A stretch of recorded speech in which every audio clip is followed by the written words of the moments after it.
1898-এর 144 ধারা জারির আদেশ প্রত্যাহার। খাগড়াছড়ি পৌরসভা, খাগড়াছড়ি সদর উপজেলায় এবং ভীমমারা উপজেলায় আগামীকাল ভোর 6টা হতে খাগড়াছড়ি পার্বত্য জেলায় খাগড়াছড়ি পৌরসভা ও সদর উপজেলায় ফৌজদারি কার্যবিধি 1898 মোতাবেক 144 ধারা জারির আদেশ প্রত্যাহার করা হল। প্রচারে জেলা তথ্য অফিস, খাগড়াছড়ি। একটি জরুরি ঘোষণা। ফৌজদারি কার্যবিধি 1898-এর 144 ধারা জারির আদেশ প্রত্যাহার। খাগড়াছড়ি পৌরসভা, খাগড়াছড়ি সদর উপজেলায় এবং ভীমমারা উপজেলায় আগামীকাল ভোর 6টা হতে খাগড়াছড়ি পার্বত্য জেলার খাগড়াছড়ি পৌরসভা ও সদর উপজেলায় ফৌজদারি কার্যবিধি 1898 মোতাবেক 144 ধারা জারির আদেশ প্রত্যাহার করা হলো। প্রচারে জেলা তথ্য অফিস, খাগড়াছড়ি। একটি জরুরি ঘোষণা। ফৌজদারি কার্যবিধি 1898-এর 144 ধারা জারির আদেশ প্রত্যাহার।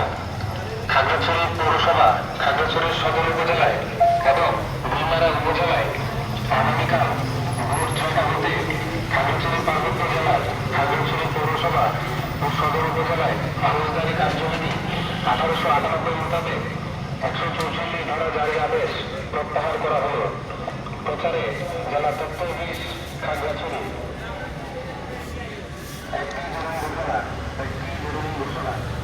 এখানে বলে রাখা ভালো, এখানে অনেক পুলিশ কর্মকর্তা এবং সেনাবাহিনীরা প্রত্যেকে কিন্তু টহল দিচ্ছে এই জায়গায়। এখন প্রায় রাত বাজে প্রায় 10টার উপরে হয়ে গেছে। আমি কিছুক্ষণ আগে একটা লাইভও দিছি। এখন 10টার উপরে হয়ে গেছে। এখানে কিন্তু 144 ধারা রয়ে গেছে। কালকে সকাল থেকে মানে এটা প্রত্যাহার করা হবে। কালকে সকাল 6টা থেকে প্রত্যাহার হবে। এখনও 144 ধারা রয়ে গেছে, যে এখনও দোকানপাট সব বন্ধ করা হয়েছে। দোকানপাট সব বন্ধ হয়ে গেছে প্রায় 9টার সময়ই। আর এখন শুধুমাত্র ওই 2টা হোটেল খোলা রয়েছে। একটা হলে মক্কা হোটেল, একটা হলে গিয়া মন্টানা হোটেল, আর এখানে রয়েছে একটা ফার্মেসি, জননী ফার্মেসি। এই মানে 2টা হোটেল আর ফার্মেসিটিগুলো, আর বাকি যত দোকানপাট আছে সব কিন্তু বন্ধ। এটা কিন্তু খাগড়াছড়ি শহরের, এটা কিন্তু শাপলা চত্বর।